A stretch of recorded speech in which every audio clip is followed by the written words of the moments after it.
Was that the Muppets originally? Did they make that up? Did the Muppets write that?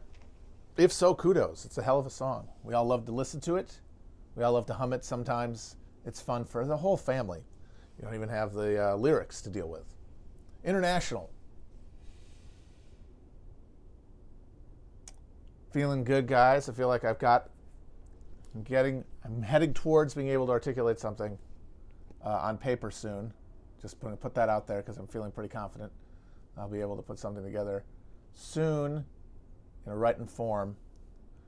I'm just excited about it, so I just wanted to put that out there as a more of anything as a marker so that I don't get lazy on it, because I feel like I could actually I could get myself across anyway. That's all I can really ask. Nothing more than that seems realistic.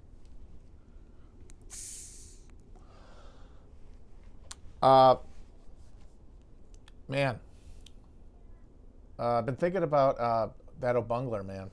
Thinking about that O'Bungler. That O'Bungler, he is as narcissistic as Trump is. He is it's a mirror. It's amazing.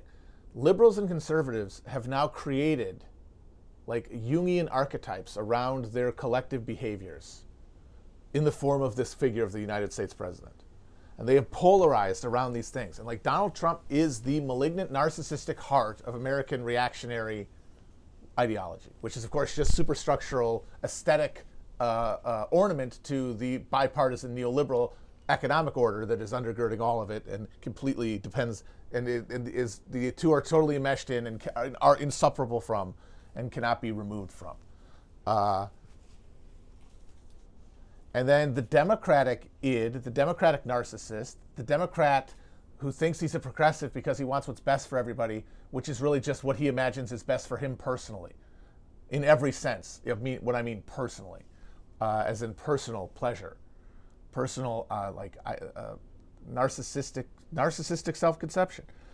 And he is a narcissist in the way that liberals are. And these guys both made incredibly improbable runs at the White House when you think about it. Now, unless you want to believe the idea that that Obama was a CIA Mark project as a kid, and they're we're going to make him president someday. I mean, maybe he was CIA, maybe his mom was. Her postings are very suspicious, and anybody, especially at that period in the Cold War, involved in any kind of international academic outreach, they had an involvement with the CIA. But that cuts both ways, really, because it's well, everybody had their involvement, but that also means that these organizations, anyone involved in them has an implicit association with something that they might not specifically have, because not everybody in all these orgs, even USAID is CIA, I'm sorry. They don't, at least they don't know they are, whatever, they're not agents, they're bureaucrats, and they think that that their job is real. That's true in every one of these organizations. But anyway, whatever, one way or the other, if you take him for serious as he wasn't a plant, which I think is silly, he got to where he was from single motherhood in Hawaii and being one of the Choom gang through just a single-minded pursuit of his narcissistic self, of feeding the furnace of his ego. And what he wanted, because of the specifics of his background, the specifics of his life experience, what that meant to him was approval from the establishment, approval and absorption and ratification by a status quo that he was awed by and terrified of, even if he recognized its evil. And so he pursued it with a mad gusto, a life force that makes him, in his own way, a genius, this Trump is.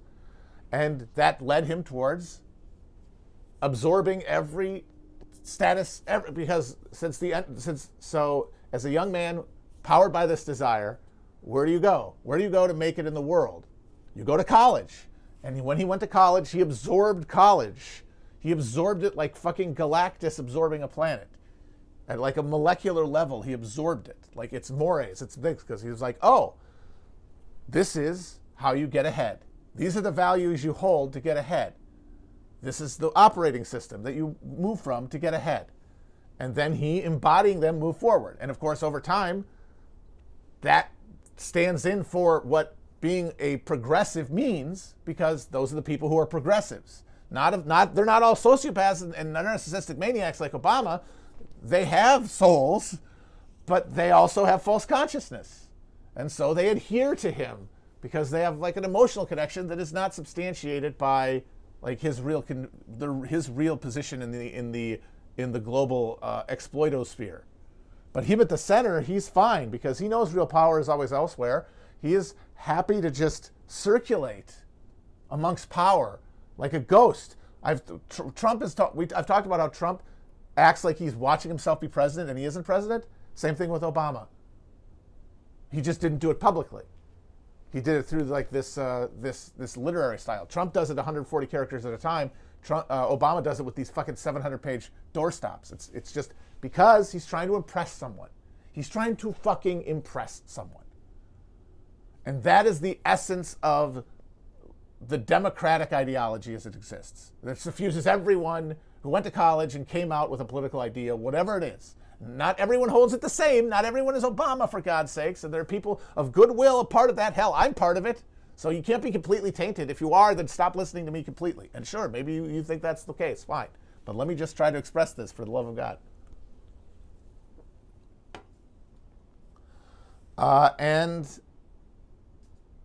so their values are Obama, embodied by Obama's life, and now by the politics that he created in the void of the post-2008 crisis, when we vaporized the economy again and had to refound it. And we've created just this quantum economy of pure cash injection, of pure liquidity, adhering to formations of capital that already exist in order essentially to just exchange for its own sake, to pass briefcases back and forth at the end of the global production line. That's what they're there for. The president doesn't have anything to do with that. So it becomes, how do you approach the presidency? Just as for us, held hostage in this machine we don't feel like we can do anything about, how do we come to terms with this world we're in?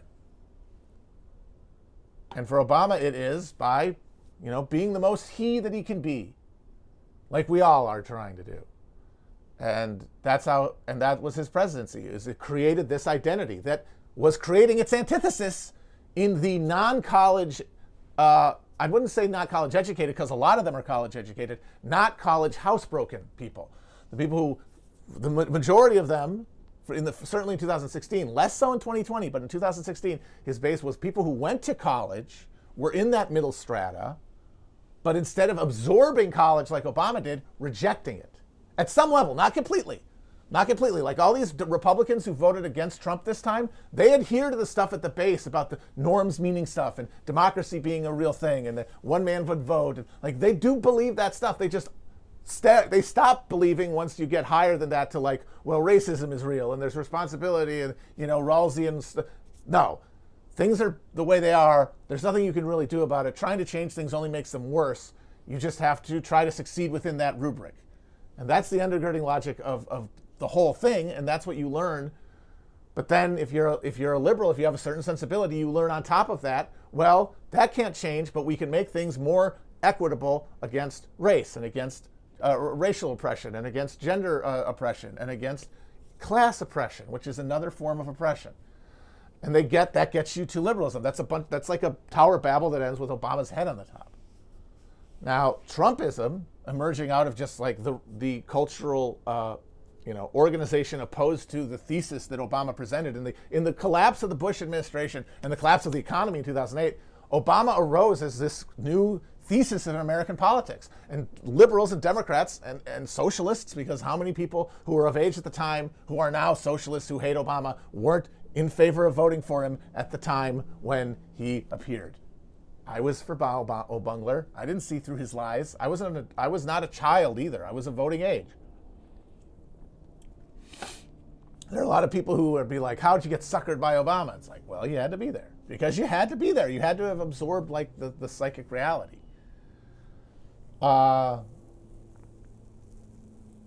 So yeah, I was an old bungler. We all thought there was something there because what else was there? There was no working class response.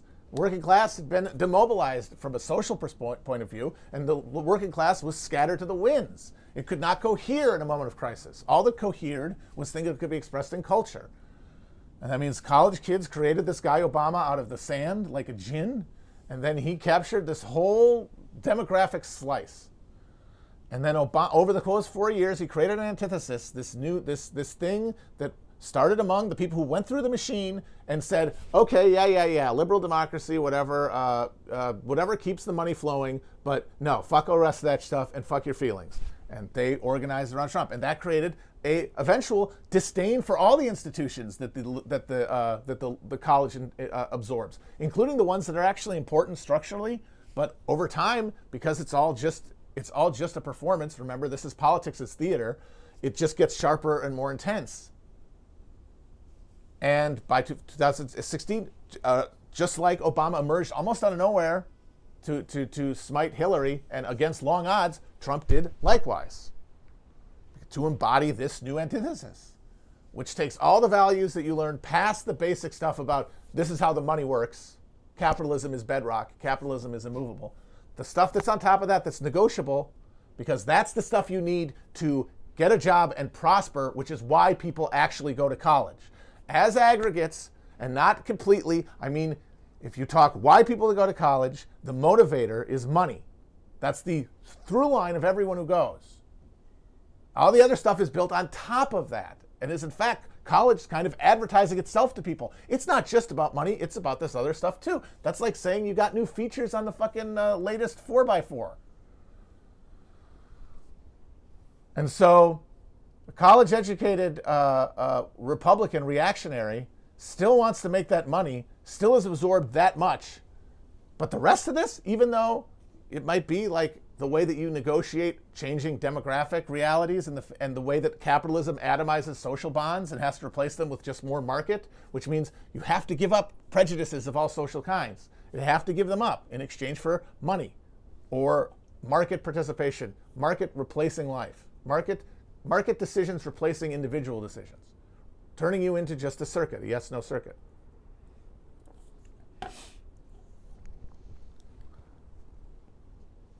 And what you see, I think, with Biden getting the nomination, Biden got the nomination sort of this, I mean, I've talked about how Trump is like Louis III, Louis Napoleon, or I'm sorry, talked about how Trump is like Napoleon III, and like, you know, he's this comic opera presence who just bundles into history because of the inability of like the ruling class to create a politics that can facilitate their disagreements.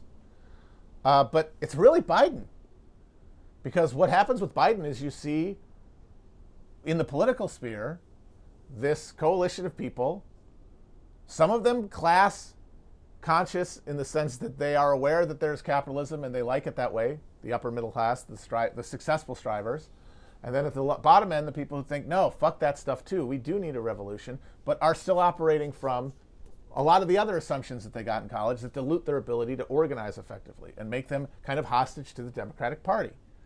The people who would say when Bernie Sanders shows up, adhere to him, and then what the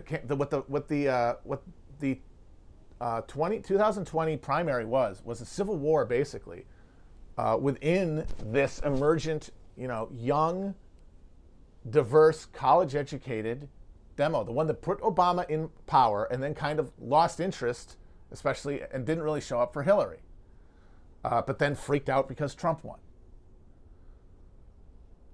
And there was a split. You had among the successful, which is like people under the age of 45 who have their own home. It's Pete or maybe Klobuchar or Cory Booker or something. That's not a base. You're not going to win with that. Then you had, but you can get a good, you know, but then, so basically the rest of it is renters under 45. And then Bernie and Warren kind of split them along. How are you doing otherwise? Are you renting but you have a decent gig? Are you renting but you feel like you're participating in the creative economy in a way that is remunerative to you both spiritually and economically? Are you secure in a way and do you sense security and do you want to maintain security? Then you're fucking Warren. If you went through that whole rigmarole but found yourself in a declension, in a social declension, or which is this, and like even treading water is going downward with debt expanding the way it is. And they went for Bernie, but all the time the rest of the voters, the non-college, they're just sitting here. Once the first round went and it was clear that all of the weller off were not going to be able to stave off the lower off, they freaking panicked. But what saved them is those early results in South Carolina that said this other hunk is all for Biden, because it has nothing to do with this whole argument you guys are having. All the argument, Bernie versus Warren on progressivism, racism, and like how do we like reparations and Medicare for all, even like those things, they are all framed as, I think, outside of the college bubble as just more politics talk. All of these things are they're just passing through like gamma radiation. And the only thing that's left is this guy who was there when Obama was in. And so why wouldn't you go with that? You could get rid of Trump. Why wouldn't you want to get rid of Trump? This is all rational, because all this stuff that's happening is mostly delusional. It's tapping around the fact that the Democratic Party cannot be moved. And I will say that among those people, I think the Bernie people, if things had gone differently, could have maybe assembled a coalition to push over the Coke machine. But as it was, if you don't think Bernie can win and you're not in that, if you're observing that civil war, there's nothing to make you go in for him and not go for the safe hand, which is what they did. And as soon as that happened, you saw the big flight. First happened in South Carolina, the richest, the wellest off olds,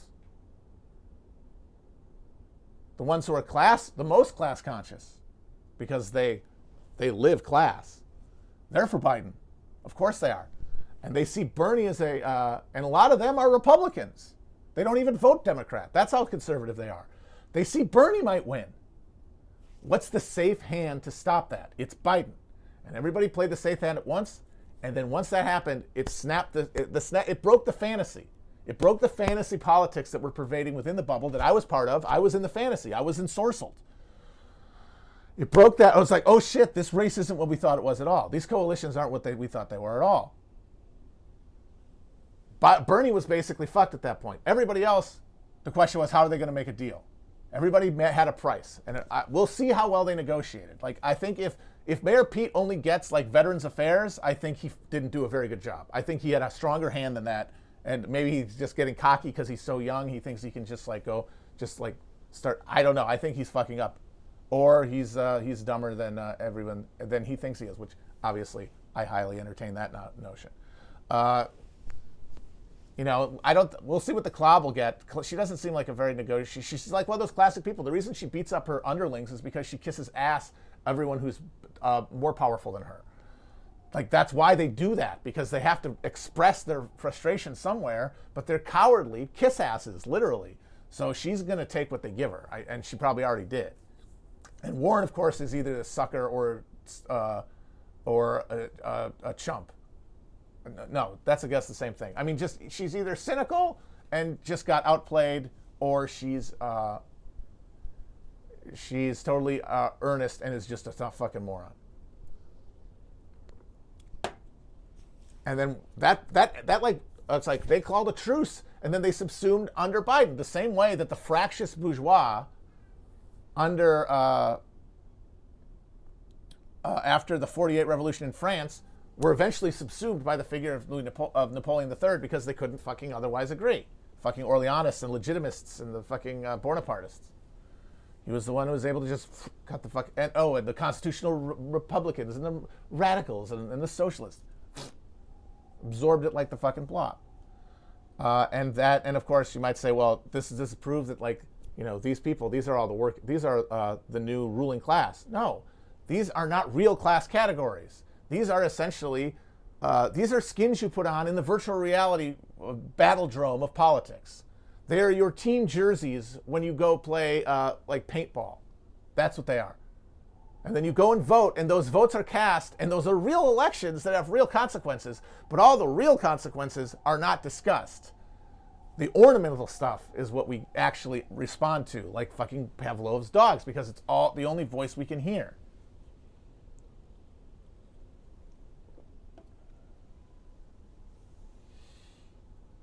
And so now you've got this Democratic coalition, the future of the Democratic Party, unable to resolve its own contradictions because of Bernie, because of how bad things are, basically. Could not be absorbed, could not absorb Bernie.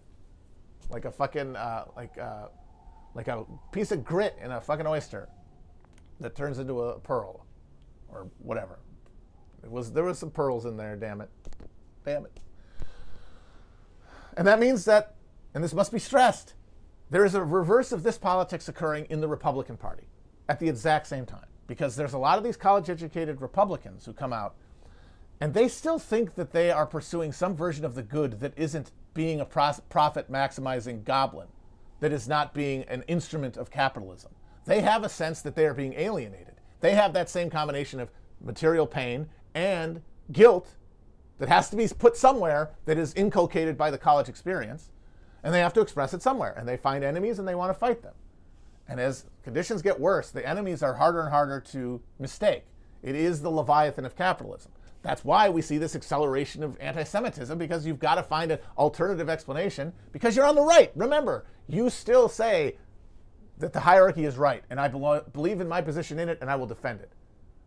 You're still observing that. So everything else flows from that.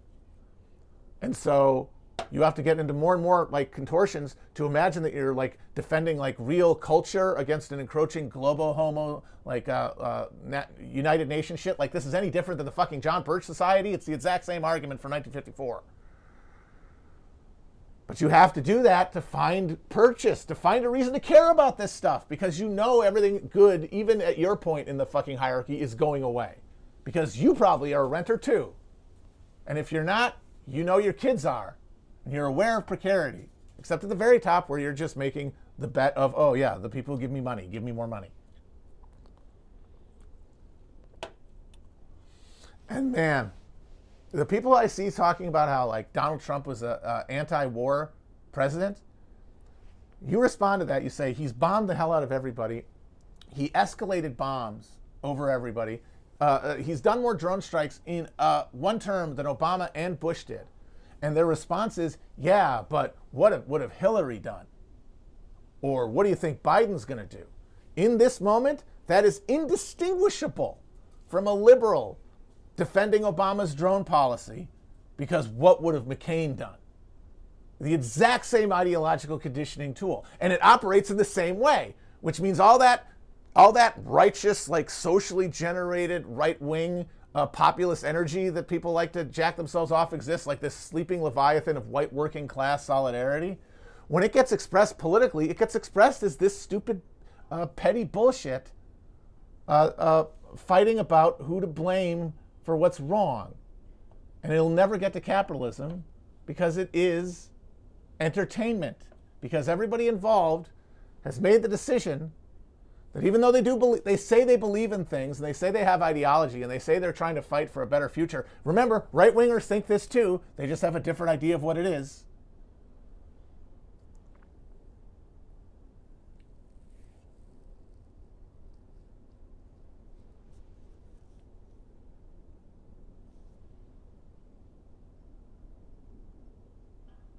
Fuck.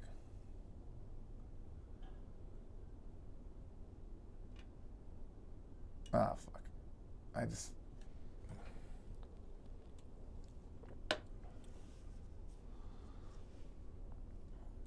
It's all a farrago.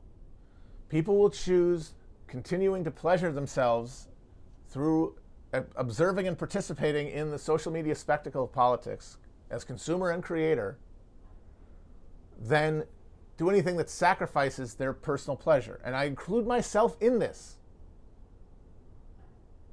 And that is why anything that's going to come and break up this horrifying stalemate, this awful political situation where we have detached politics from the material completely and absorbed it like we have absorbed the internet as a replacement for real life and real activity,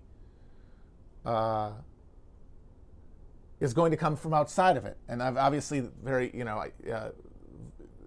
facilely you could say that means log off, and it's like, yes, duh. Replace time online with time doing almost anything else I can imagine. Just pure, that's clean your room level basic, but it's fucking, I can't think of any other word for it. That is, time online is inherently alienated, and you have to get that back. You have to get that experience of being a place because you want to, not because it's a distraction from something, not because it's palliative. Doing something because you want to be doing it, and it's never being online. And then it's going to be people infusing their relationships with real, like, love in a way that makes it so that they can't get the pleasure they used to get out of this because they feel too much what's going on. Because our own pain can always be perspectived because we can put it in perspective of what we could lose. Even if things get worse for us at every point of the ladder, even if we're exploited more or alienated more. And remember, the rich are alienated more too in this spiritual sense. It's just that they express their alienation solely through sadism and ostentatious spectacles of waste because that's all they have. They have all the guilt. They have none of the pain. So they have to channel it somewhere else. It's the people in the middle who are fucking caught.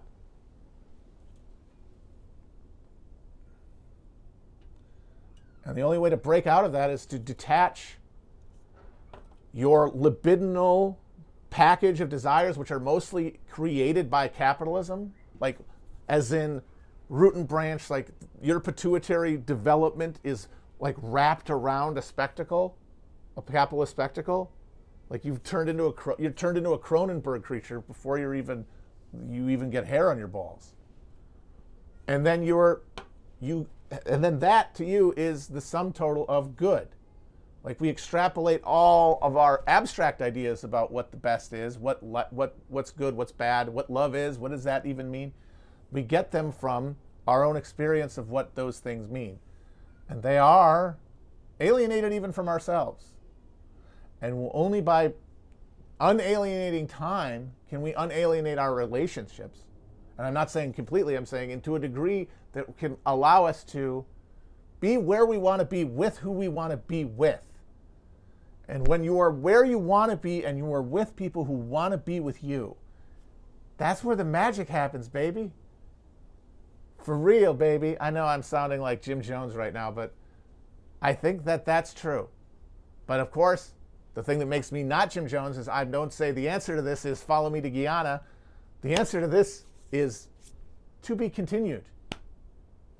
Like that is the end. Like one of the things I've been trying to drive at, one of the things that's made me hesitate to like write stuff down is I've had a hard time sort of getting to a conclusion that felt meaningful, that felt like it wasn't just passing the buck. And I feel like just that notion of, imparting the idea of like what is built in social spaces, which includes people's places of work by definition, because that is the engine of their alienation, whether they have a job or not. And of course, the brutal horror of this is, as someone has pointed out, is we're all fucking stuck inside a pandemic. We can't even be in with our fucking family members. This is a nightmare. And yeah, it's terrible. This is as bad as it gets in terms of just having all of the social forces like fucking dominoes just pushing against any human connection. And so it really is. It's boats against the fucking current, but you gotta do it anyway. You gotta do it anyway. It sucks. There's no alternative is the thing. The thing that like brought me to the point of feeling like I needed to just like rebuild my mental engine is just the recognition that I cannot think myself out of this in any way that will be satisfying to me spiritually. And if I can't, then I have to find some other place to do that. Because that's where I'm being like, that is the engine driving me towards peace And I need to, instead of ignoring it, I need to engage with it. And the pseudo-spectacle of politics allows you to ignore it, allows you to find a pleasure principle closer to you than any abstract notion of a greater good that you're operating off of, because there will be no emotion behind it. It will be dry. It will be some sort of symbolic logic. And that'll never transcend your lived feeling and your desire for pleasure and your desire to avoid pain.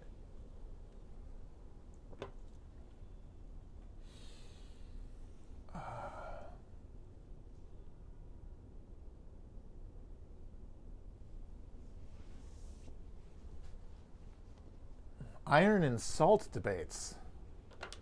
Oh, that's intriguing. I don't think I've heard of that. Is this having to do with Warhammer? Oh, yes. I don't really know anything about ancient China. I should, though. I mean, if they're the future, I got to find out more about the past.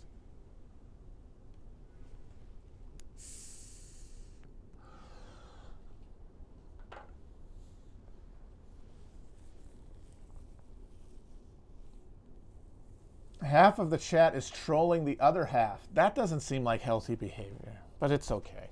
This isn't either. Me doing this isn't healthy behavior. None of it's healthy behavior, my God. I don't want to read Heidegger. That sounds boring. I feel like I just kind of get the gist of it. Isn't that true with all those philosophical concepts? You kind of just get the gist of them. In terms of like your day-to-day reasoning, you read the books. I've read some of these books, man. I've read the books. The texture of the argument doesn't hold you beyond the reading of it.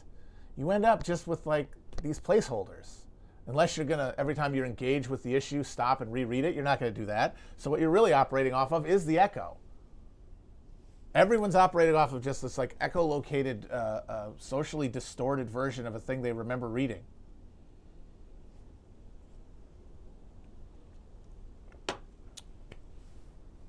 The impact of a piece of reading, a piece of work on us, is the degree to which having read it changes us in our daily behaviors and patterns and outlook in a repeatable way, in a self-reinforcing positive feedback loop.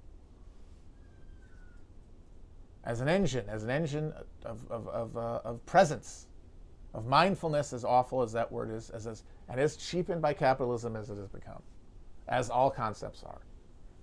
Like the thing is all the ideas we talk, all the words we say, you know, like when we talk about religion and politics, when we talk about values, we talk about things like socialism or Christianity. These things only have meaning. These things have a symbolic meaning and they have an emotional meaning. And the more socially attenuated your existence is, the less the meaning of like the symbols you use is grounded in an experiential communion with other people, the more they are merely symbolically or logically convincing.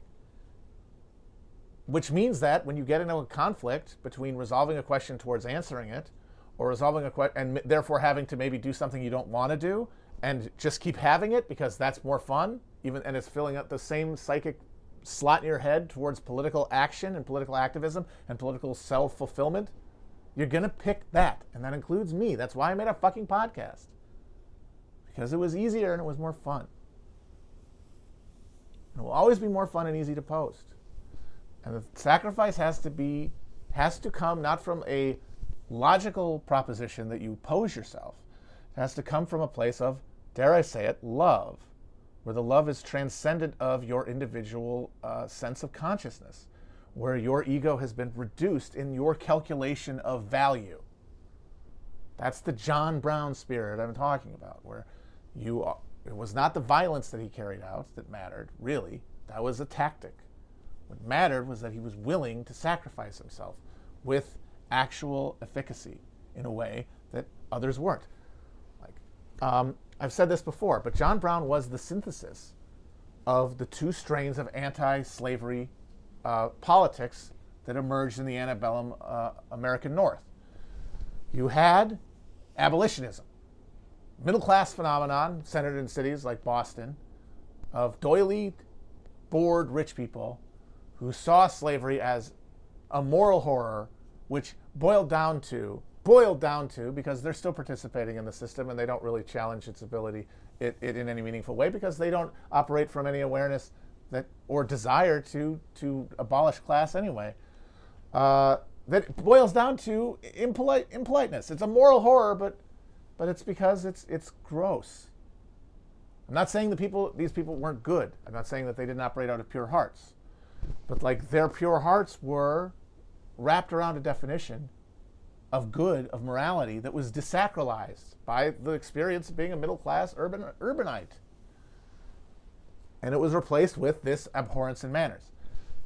Now in the butternut north and in the urban tenements of the Irish, mostly Irish urban rabble, there was, and although less with them because they were clients of the Democratic Party, the non-Irish urban workers, the non-Catholics, the non-Tammanyized ones, who were, like, there were plenty of mechanics who were anti-slavery, who were free soil. And then, of course, almost the whole of the yeomanry across the whole northern tier were eventually, as the issue became more prominent, more committed to anti-slavery because they saw it as a material threat to their way of life. A labor competition in which they were at a disadvantage and which would lead them or their children to end up in a situation where they would, of course, have to either be master of slave and being a smallholder with no capital, likely to become a fucking slave. And what this meant was that these two movements, they had different approaches to the question of opposing slavery.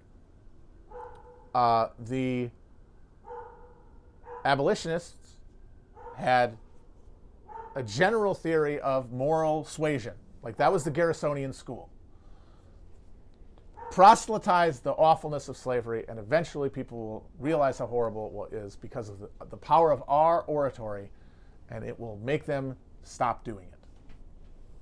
And of course they thought that, and they thought it deeply. But what was underneath even their understanding is that the real reason they thought that is because they didn't want to get their hands dirty. They lived nice lives. They did not feel precarious. They did not feel threatened by slavery. They did not feel the daily pain of alienation of being a fucking backbreaking yeoman trying to like pay off a mortgage to some fucking bank out east, or a toiling urban mechanic. They had real problems to worry about. So the abstract pain of somebody else wasn't any more real to them than it was to the northern abolitionists. And so their anti-slavery was basically just vote Whig and then over time vote Republican. Like, vote for yourself. Just like, I don't, I'm not going to do that. But if there's a choice, more slavery, less slavery, I'm going to vote less slavery. Let me know what else happens.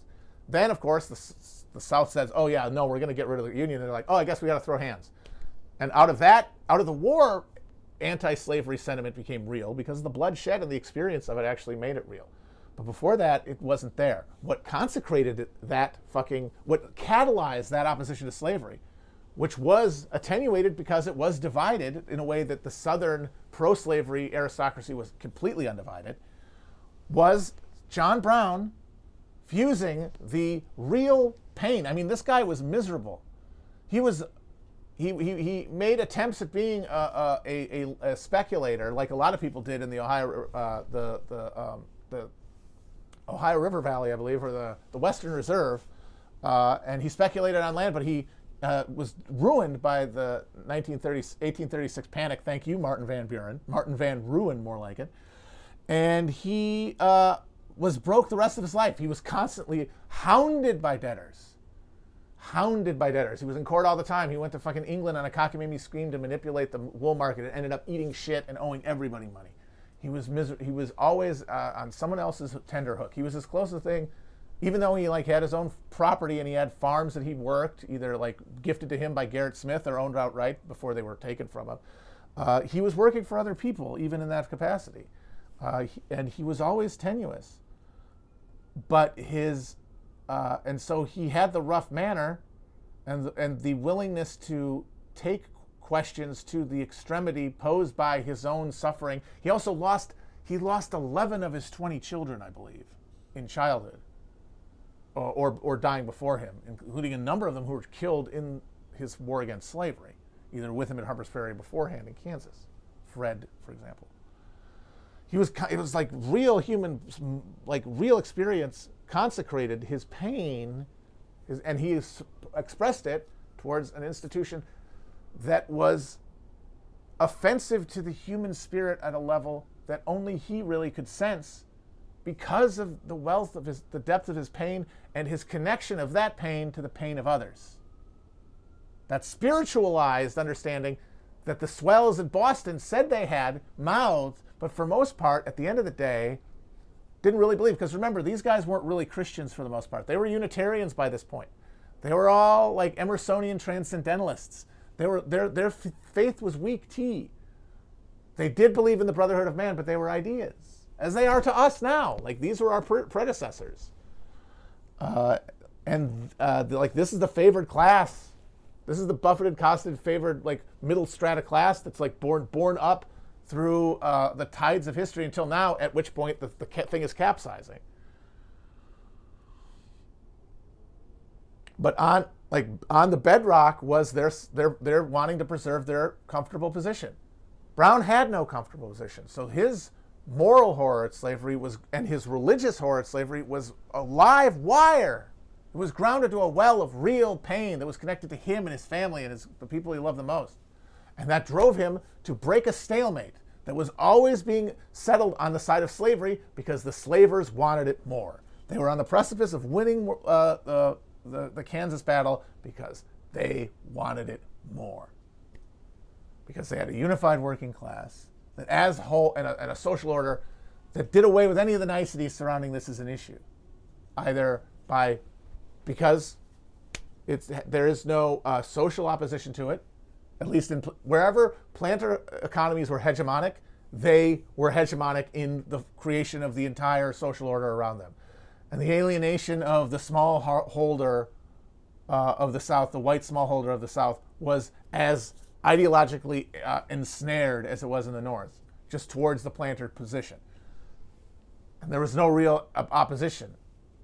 Like Southern Unionism didn't even really like cohere until very late in the sectional crisis because it didn't seem like it was really going to happen until that point. And John Brown was the one Northerner who was willing to put the fucking bet down and say, I am willing to sacrifice this. This might not work. Because the reason the North kept backing down is because the only way to win was to risk. And why risk? Because nobody's really that concerned. Like, even the Northern opposition to slavery in like, you know, the non-middle class sphere was firming up. But, you know, you could also let things go. John Brown wasn't going to let anything go. And the violence all flowed from that.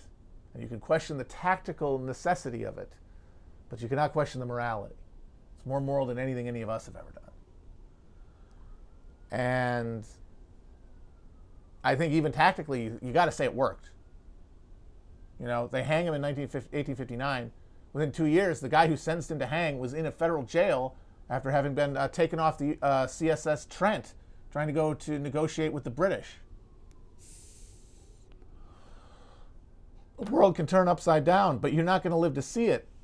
Or in realistic terms, because we're not in that moment, we're not in that apocalyptic moment. We're at a basic level of like building even, you know, like the rudiments of a social consciousness to operate out of.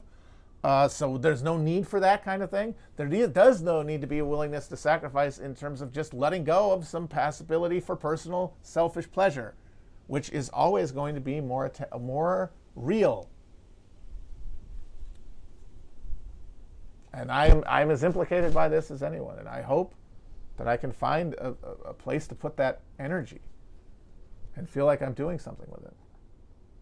But yeah, I mean, I'm certainly not blaming anybody for not doing it, and certainly not now when we are literally all being told to, unless you're being compelled by the market to run around like a fucking gerbil in a habit trail, delivering things to people, or risking your life staffing grocery stores and stuff, you got to stay home.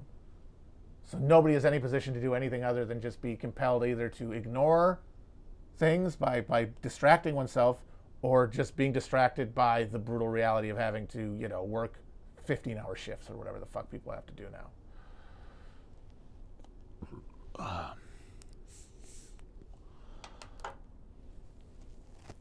And the degree to which we can distract ourselves is the degree to which we're not going to feel that enough to push out of ourselves. And that's why logging off is the first and most important step.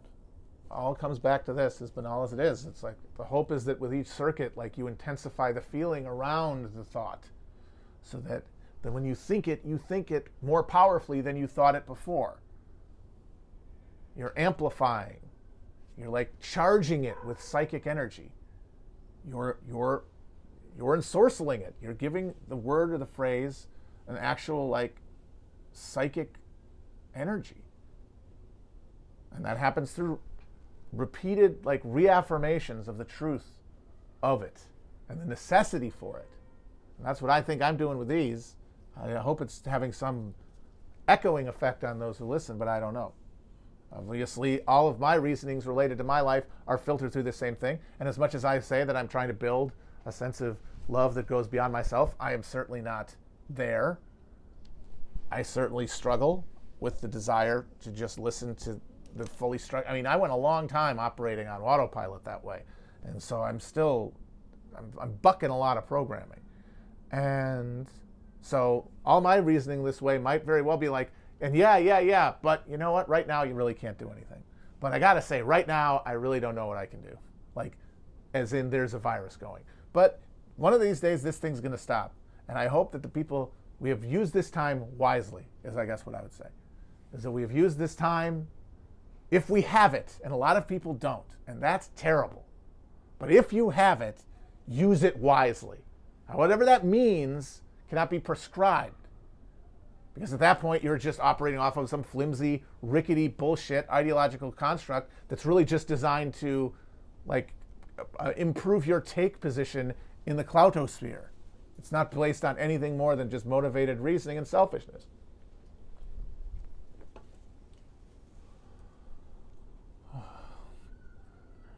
But if anybody, I mean, I have not used my time. I've used my time better than I could have in the worst case. I certainly know it hasn't been as good, but that's okay. It's it's just knowing that you're trying. It's knowing what you're trying. It's just not letting it run on autopilot, because that's the danger. It just sucks time away from you. And that time doesn't just go away. That time is alienated, and that alienation has to be recouped somewhere. That pain has to be vented somewhere. And the more you're there, the more you're going to want to stay there to keep venting it, because that's the only other way you can do it. And if you are working, use the time at work wisely. Once again, what that means, you're there, I'm not there. I couldn't fucking tell you. Why would I propose? My God. What a presumptuous asshole I would have to be to make any presumption. Just wisely, just being aware. Mindful. Yes, that'll be $5.99. Get it on a fucking mug. I know. This is all commodified fucking pablum. I know. And then this is David Foster Wallace style faux self-deprecation as a rhetorical turn. Yes. What about it? Did it make sense? Because the standpoint at the end of the day cannot be attained. Anyone interacting with any text cannot attain the standpoint of the person who expressed it, which means they'll never be able to weigh their heart against a feather as they go into Anubis's lair.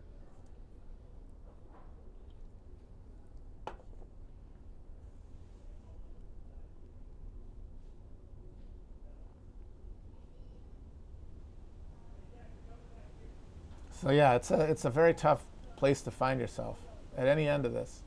It's very alienating. I mean, it's literally alienating. It's accelerating alienation. It's because I really do feel like not just talk about labor. I feel like every hour spent online as a concept, like when I say online, I mean social media. I mean, not all cases of gaming or watching films, but most of them. Definitely all uses of it for pornography. None of this is sin. None of this is evil. All of this is necessary. But that amount of time that can be defended to it is so elastic. There's so much stretch in those fucking genes that if you just let it go long enough, you will find yourself lost. And I have. I've been lost doing that basically my whole life. And I agree. I look back and I'm like, man, so many places I made mistakes.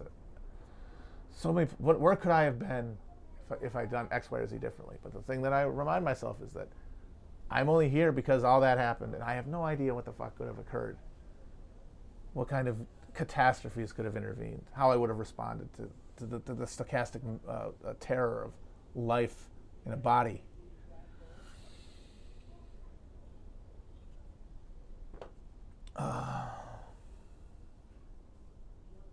And all that time is alienated, and it makes us unhappy because it's not what we want to be doing. And like I'm saying, that's alienation is at the base. You're not doing what you want to be doing.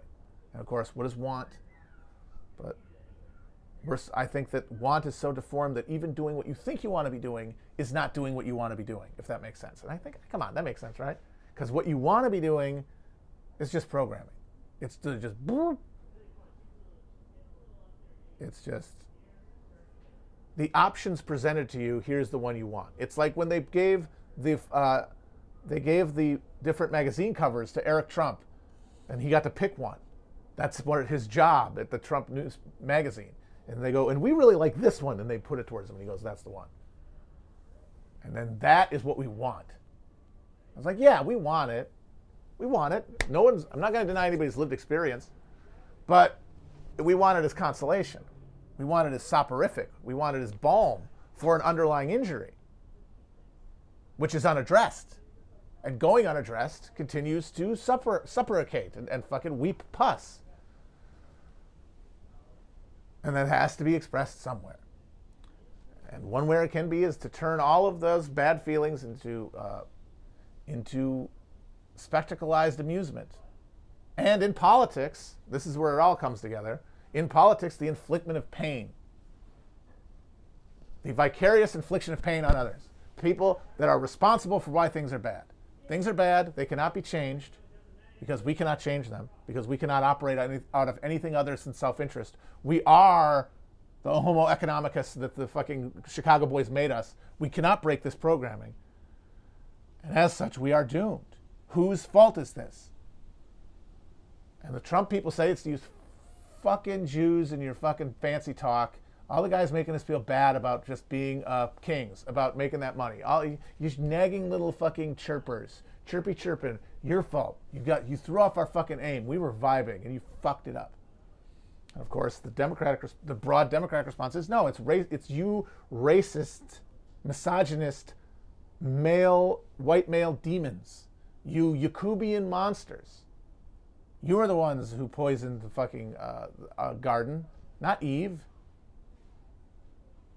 And so we will array our politics around using this machinery of state that is dishing out the misery of neoliberalism at an accelerating rate. It's going to try to direct it towards our enemies. That will be the sum of politics until it is interrupted from below and from without and from within as people like opt out and burst away from this thing.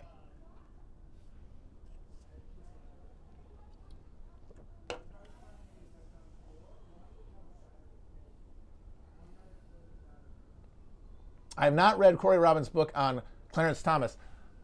I have to say I am a big fan of Corey Robbins, just want to, because someone mentioned him. I think one of the very few legacy left establishment media people who understood the Trump era at all.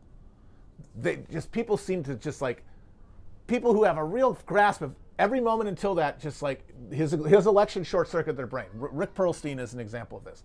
His books are great. Reaganland's fantastic. He fucking put in, oh, you know what he did? He got that Greg Gumbo. He got that culture. Oh, he got that culture over there. Oh, you know that culture's good. Oh, yeah, he got that list of all them Book of the Month Club main selections there. Oh, you gonna slap your mama. That's some good stuff right there. Oh, what's that? Oh, yeah. But then over here, he's got them politics. Oh, yeah, you got that Nixon in there. You got that Reagan. Oh, yeah, you got those guys at those conventions causing all that ruckus. Oh, that's good. But what's this? He gonna bring some political economy in there. Oh, my God, this dude is off the chain. Slap your mama. But he just like, even though he wrote stuff like reading up to Trump about like, yeah, this thing's a whole giant multi-level marketing scheme, and it's a bunch of people ripping each other off, and that's the whole core of it. Trump shows up, and it's just like, he fritzed out. Like he was fretting about like how we were going to have war in the streets on election day. It's like, do you not get that this whole thing is transactional? This thing is too transactional to allow for an ideological contest. These guys are all just selling each other timeshares. He just couldn't apply it because he was too enthralled to the drama of the norm breaking. He was too invested with the norms. Corey Robbins seems like he was like, yeah, no, I get this. Because like obviously, reactionary mind is on point, I think, largely. There's stuff you might quibble with, but I think his general turn of it is very accurate. And then his diagnosis of Trump has been very good. And like his main emphasis has been that like Trump as policymaker is basically powerless and was the entire presidency. And that was always true. And if he as policymaker is powerless, then all the questions about him being a fascist and his agenda are essentially ornamental, because even if he was, he couldn't do anything about it. And that, I think, that like first principle for him, I think it allowed him to not get carried away with a lot of nonsense that got other people carried away because they didn't have that grounding of like, yeah, no, these guys are all fucking scamming each other. And his whole thing about like seeing Trump as a disjunctive president, the way that like Carter was, and predicting very early on that he wouldn't get reelected, that I think sort of fell apart towards the end of the term with the COVID and everything, and Biden getting the nomination. I think that like a lot of that was predicated on the assumption that Bernie would emerge as like a counter, as a Reagan-style antithesis, like a nemesis to the current system, like a nemesis to like the degraded conservative, decadent conservative ruling class. But then that didn't emerge, and we got Biden instead. And so I think that the grounds are febrile now for something more sulfurous than that to emerge. But it's not here yet, and I appreciate that he doesn't go crazy trying to ring the damn bell all the time just because everyone's got a goddamn socker on their neck and they're jacking off to this stuff. There's an autoerotic quality to all speculations of purges and coups happening and stealing the election. Because if they stole the election, that means that, because you say, well, what's going to stop them? Okay, take that logic seriously. Why are you scared? Why are you worried? What are you fretting about? You literally are describing a fait accompli to the point of metaphysical certainty. So what are you actually scared of? I would submit that you are not really scared of anything. You're scared the way that somebody in a movie theater is scared watching the Blair Witch Project.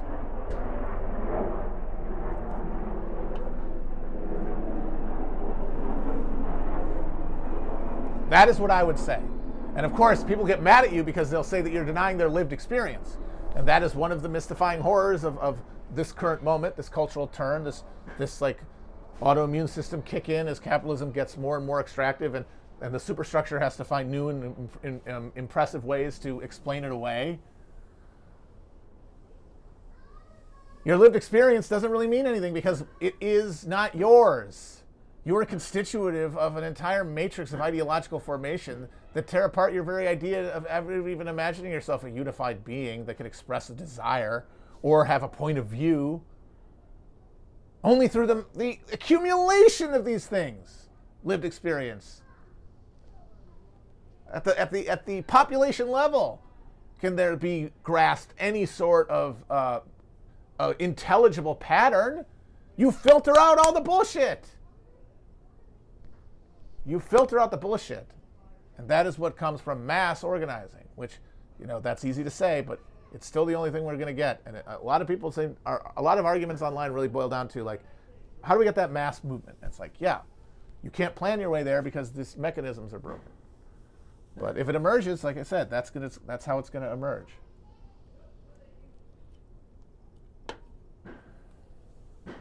We are all, in fact, contradictions that are resolving ourselves. And that's why you're never sitting still. And all that time online is not just it's like you're doing you're solving a Bitcoin. You're mining Bitcoin in there. You're mining like social Bitcoin. You're getting your little fragment of clout that you can exchange. I'm doing it too, and I'm doing better. I'm one of the Winklevosses of the social Bitcoin clout. But meanwhile, your fucking computer is heating your room and filling the atmosphere with fucking toxic goddamn gas. You're literally cooking the earth to solve Sudokus or hang out in the fucking waiting room, which is what we're doing. We're hanging out in the waiting room of Western civilization.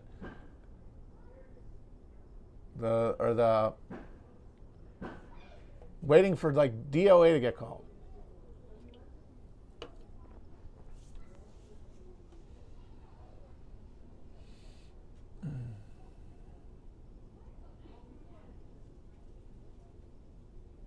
But yes, Corey Robin, I like him.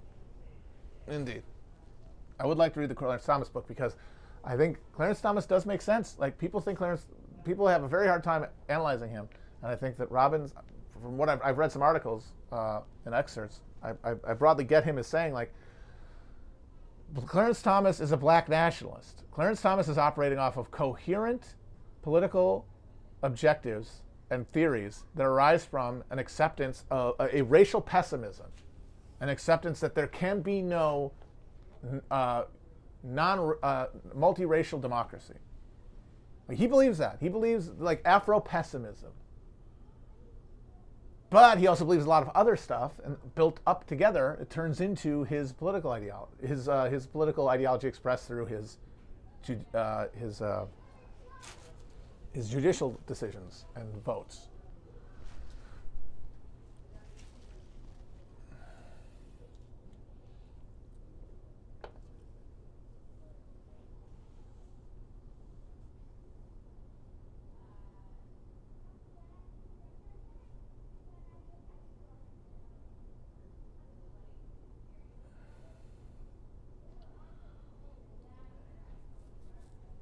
But yeah, I realize I'm just Howard Beale now, yelling "Turn it off" right before the commercial break, and then they bring out Josie the fucking psychic, and we do Vox Populi, and then I get murdered by epic Maoist Zoomers. I mean, we could literally just do a remake with my life if that's how it ends. But honestly, anything that does end it would probably be like similarly fitting and absurd.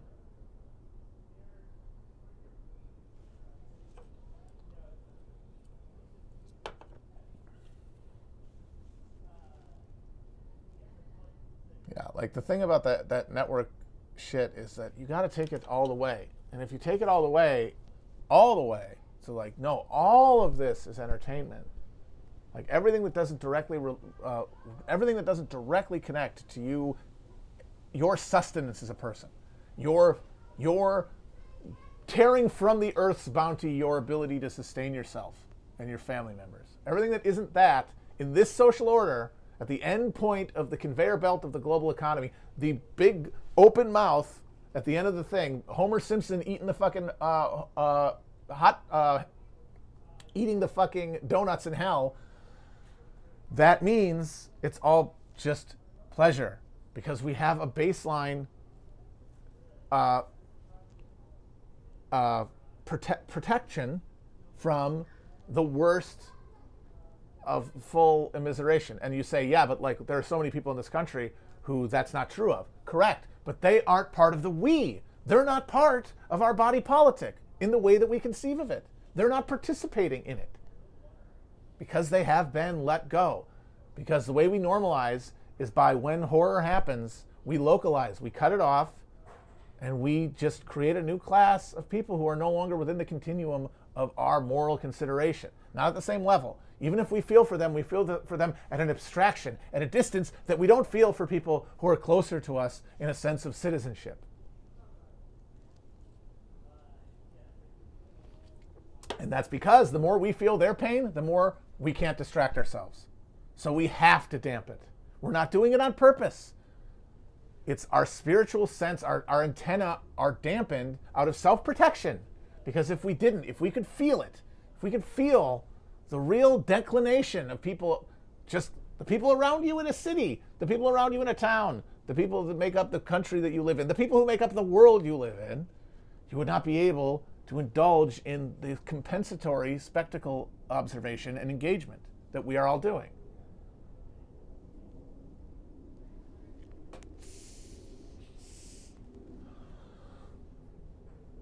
Okay, I feel like this was a breakthrough. I feel like this was a good one. I got real down low here.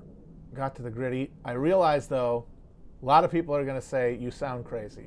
I realize that now. And I know people tell me, don't worry about it. But I'll tell you right now, I'm not worried about it. I know you got to do this sometimes. You got to find the extension of your ability to express things in symbols and other people's ability to figure out what you mean. Like, you need to know if you're translatable, if you're operating at a level of translation. And if you're not, you got to slow down. And so I welcome the feedback, certainly. All right, guys. Peace.